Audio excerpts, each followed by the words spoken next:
Ader thom na ti mo hoi tluk lo na ti mo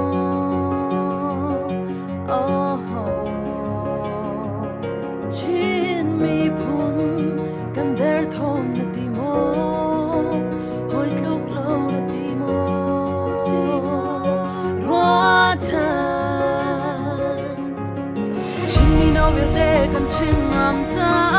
anh nghe mi lại mây thật xoa in ăn chuộc ra lại bớt sờ cha na lên na cần chín ram ra cần chín lên ram đón chân xoa từ đinh a chỉ mình nấu béo tên tháp in ăn thâu ra lại bớt sờ cha na lên na cần chín ram ra hey chân mi phun cần gì thân phụ ba na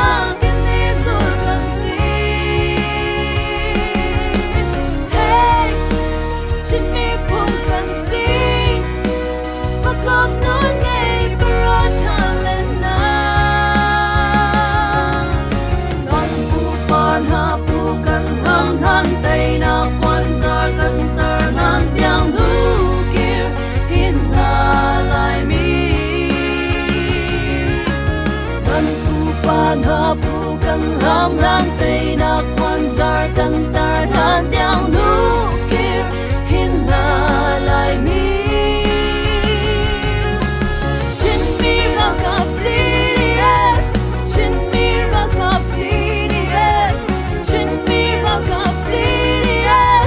chin mi ra kap si na tha dong chwa chin lo na mi pu kan han diang nu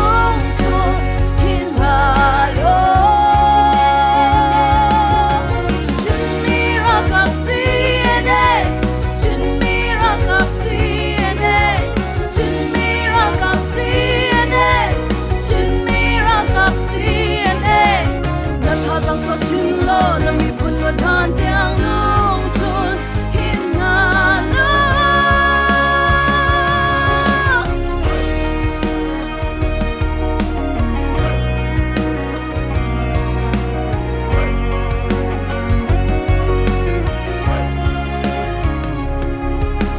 chính mình nói vào để cần trên răng ta anh ấy mi lại mây thao xóa ý ăn chuộc rằng lại bớt xa cha na lên na cần chín ram ta cần chín lên nằm đô chân choa tu ding a chín mi no bia te nang tha bin an thau rằng lại bớt xa cha na lên na cần chín ram ta hey chín mi phun cần si thân phụ ba na kết te rồi cần si chin mi phun cần si và con nó ngay parata lên na thân phụ ba na phụ ba nam nam tây na quan sar tây na lan yang nu kia hin na lai mi thân phụ ba na phụ ba nam nam tây na quan sar tây na lan yang nu kia